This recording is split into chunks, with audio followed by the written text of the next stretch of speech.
सुन रहे हैं रेडियो सबरंग। जुड़िए अपनों के संग। हेलो, नमस्कार, सत श्री अकाल। रेडियो सबरंग के इस एपिसोड के साथ मैं एक बार फिर स्वाति चौहान। भगवान की मूर्तियां और प्रतिमाएं हमारे लिए आस्था का प्रतीक हैं।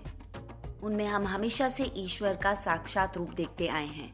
मगर घरों में भगवान को पूरी आस्था से रखने के बाद अगर मूर्ति टूट जाए या पुरानी हो जाए तो अक्सर आपने भी उन्हें पेड़ों की जड़ों या मंदिरों के इर्द गिर्द रखे देखा होगा।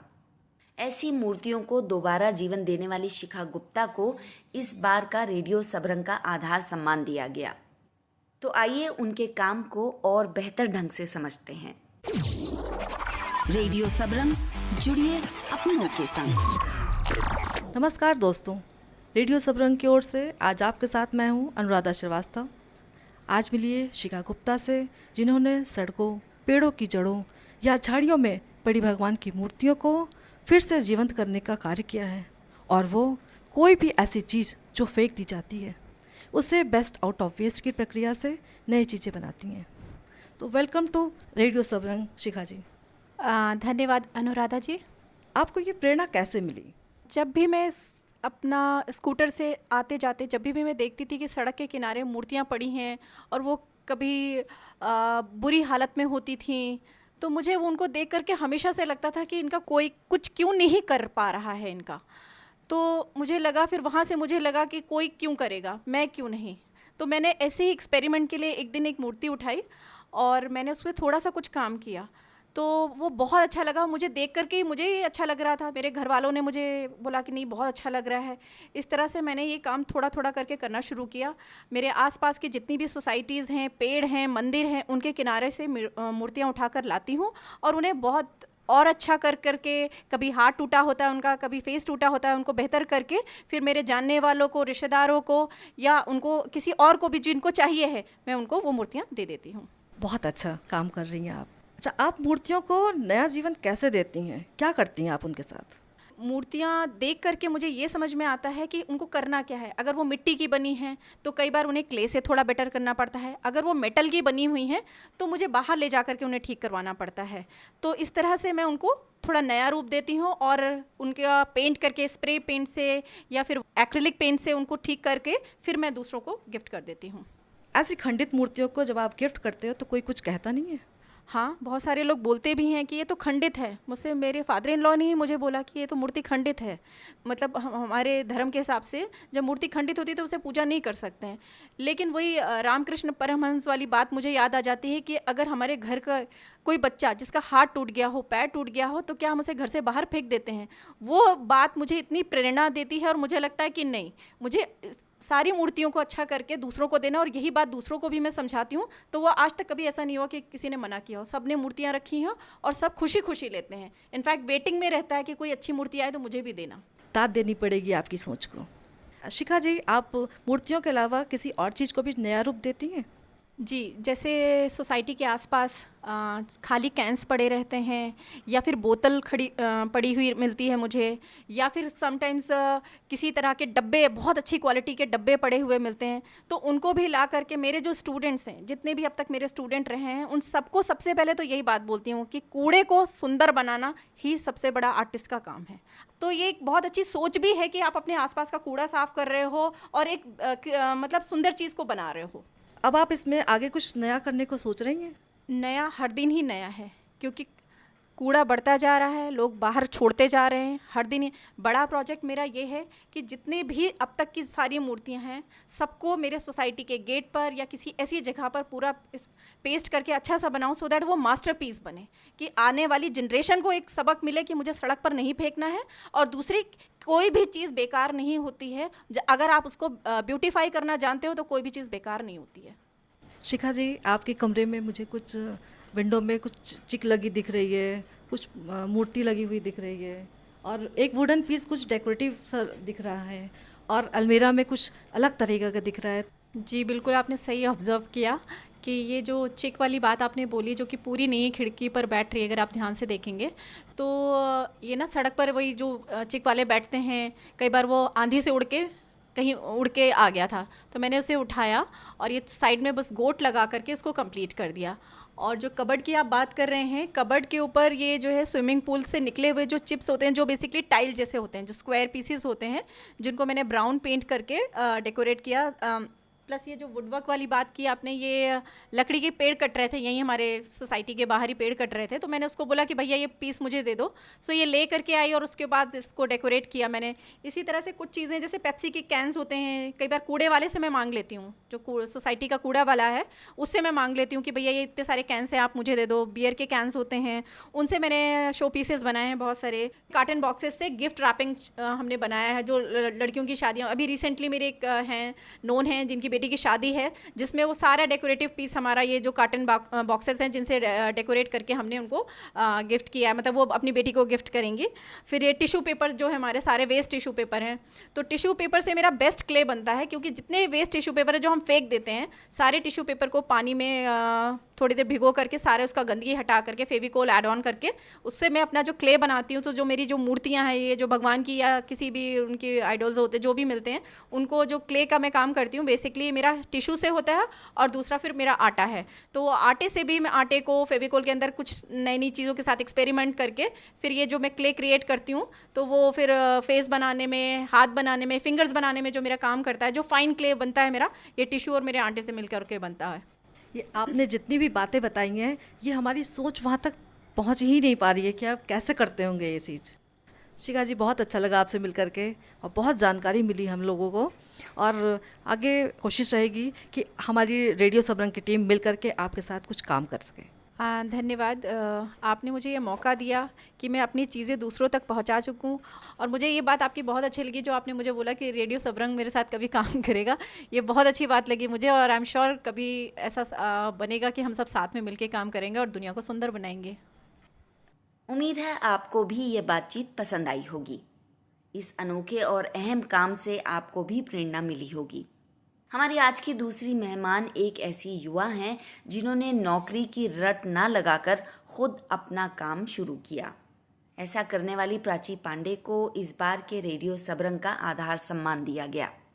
मगर क्या है वो काम और कैसे उन्होंने ये रास्ता चुना, आइए सुनते हैं। रेडियो सबरंग, जुड़िए अपनों के संग। नमस्कार दोस्तों, आज आप सभी से पहली बार रूबरू हो रही हूँ मैं, यानी हेमा अधिकारी। आज मैं आप सभी की मुलाकात करवाना चाहूँगी एक उभरती हुई यंग एंटरप्रेन्योर प्राची पांडे से, जो महज 22 साल की हैं। इन्होंने IHM जयपुर से अपना ग्रेजुएशन कंप्लीट किया है। तो हम चलते हैं प्राची पांडे से मिलने और जानते हैं इनके पैशन से प्रोफेशन तक के सफ़र को। Prachi, welcome to radio Sabrang. Thank you so much. Prachi, आपकी इस बेकरी की शुरुआत कैसे हुई? बचपन से ही मैं बेकरी में बहुत ज़्यादा इंटरेस्टेड थी।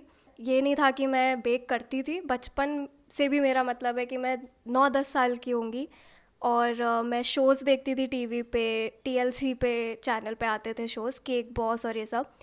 तो मैं उन्हें देख के बहुत ज़्यादा अमेज़ हो जाती थी कि वाओ, ये केक बना रहे हैं इतने बड़े बड़े, और मेरे दिमाग में हमेशा वो एक कीड़ा रहता था कि ये मैं भी कर सकती हूँ। तो वहीं से थोड़ा सा इंटरेस्ट स्टार्ट हुआ। मम्मी मेरी बेक करती थी कभी कभी, तो वहाँ से भी मुझे लगा कि हाँ, ये चीज़ तो बहुत इजी है। पर तब तक हम बॉक्स्ड केक्स बनाते थे, तो उसमें ज़्यादा कुछ करना नहीं पड़ता था। फिर मैंने स्कूल में 7th 8th क्लास में मैंने स्क्रैच से बेकिंग शुरू करी। एक एक इंग्रेडिएंट मैं खुद से ला के बनाती थी पूरा। तो वहाँ से मुझे पता चला कि बेकिंग एक साइंस है जो कि बहुत डीप है, उसके अंदर बहुत कुछ है सीखने को, बहुत कुछ है लर्न करने को। वहीं से मेरा इंटरेस्ट शुरू हुआ, बट इतना भी नहीं था कि मैंने स्कूल में साइंस ली। मैंने ह्यूमैनिटीज़ ली स्कूल में, एंड उसके बाद मैंने होटल मैनेजमेंट किया, जहाँ से मेरे इंटरेस्ट को एक अलग रोड मिली। वहाँ पे मेरा सब्जेक्ट था अलग से बेकरी, दी ओनली सब्जेक्ट जिसके लिए मैं सुबह 7 बजे उठ जाती थी। बट बाकी सब्जेक्ट्स भी मैंने बहुत इंटरेस्ट से किए। I was interested in front office as well, but interest और पैशन एक ही जगह था, बेकरी, जो कि मुझे 3 साल के मेरे ग्रेजुएशन में रियलाइज़ हुआ। होटल में मैंने इंटर्नशिप करी थी, जहाँ पे मैंने बेकरी की वर्किंग देखी थी। बट अनफॉर्चुनेटली कोविड की वजह से हमें होटल्स में इतनी अपॉर्चुनिटी नहीं मिली कि हमें जॉब मिल जाए और ये सब। तो मैंने विद इन कोविड का टाइम मैंने अपना घर से ही स्टार्ट किया था to provide people safe and good products, ताकि लोगों को भी एक सेफ्टी रहे अपने दिमाग में कि हम लोग एक अच्छी चीज़ खा रहे हैं एंड मार्केट से लोग नहीं ले रहे थे। वहाँ से ही मेरा थोड़ा सा शुरू हुआ होम बेकरी का, होम बिज़नेस का, एंड लोगों ने अच्छा रिस्पांस दिया। पहले मैं विद इन अपना सोसाइटी ही कर रही थी, फिर मैंने धीरे धीरे विद इन इंदिरापुरम स्टार्ट किया, गाज़ियाबाद स्टार्ट हुआ, तो वहीं से अच्छा मेरा स्टार्ट हुआ बेकिंग का। एंड नाउ मैंने एक अपना सेपरेट प्लेस रेंट आउट करके वहाँ पे मैंने अपना बेकरी स्टार्ट किया है पूरा फुल फ्लेज्ड। बीच में मैंने कॉर्पोरेट जॉब भी करी थी, जो कि मैंने कुछ टाइम करके छोड़ दी बिकॉज़ अगेन इंटरेस्ट और पैशन। तो अब मैंने अपनी अलग से बेकरी स्टार्ट करी है which is baked with love. Amazing journey Prachi. तो जैसा कि आप बता रही हैं कि इंदिरापुरम गाज़ियाबाद से आपने स्प्रेड कर चुकी हैं, तो आप बताना चाहेंगे कि आपके क्लाइंट कौन कौन से हैं अभी तक? जी, मेरा इंदिरापुरम और गाज़ियाबाद में तो मेन क्लाइंटल है ही, आसपास की सोसाइटीज़ एंड आसपास के एरियाज़ में। बट अभी रिसेंटली मुझे विप्रो ने अप्रोच किया था to bake a cake for them. उनका एक नया क्लाइंट ऐड ऑन हो रहा था, तो उसकी खुशी में उन्होंने मुझे अप्रोच किया to bake a cake for this occasion. And मैंने रिसेंटली ही अपना यही पहला कॉर्पोरेट केक बनाया, जो कि मेरे लिए बहुत ही एक प्राउड मोमेंट था।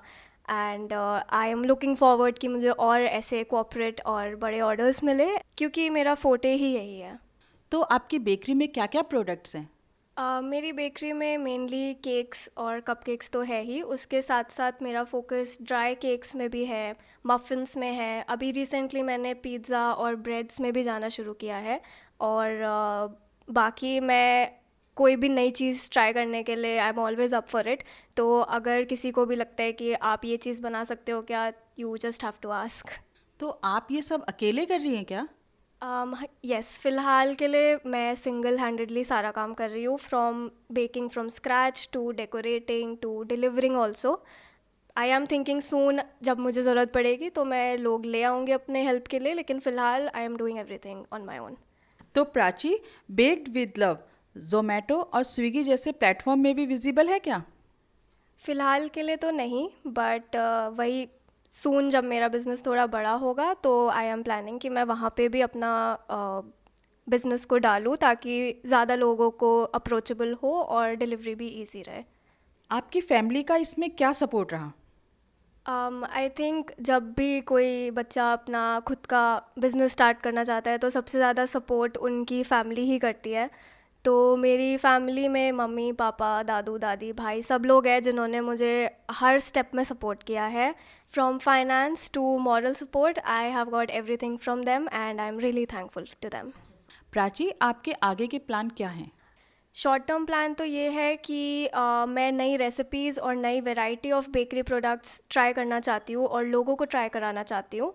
और लॉन्ग टर्म प्लान ये है कि I wish to open a chain of Baked with Love, जो कि फिंगर्स क्रॉस्ड सून मैं अचीव कर पाऊँ।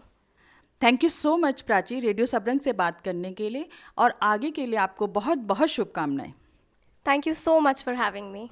ये युवा ऐसे ही समाज में अपना योगदान देते रहें और रोजगार के नए अवसर बनाते रहें, यही हमारी गुड विशेस हैं उन्हें।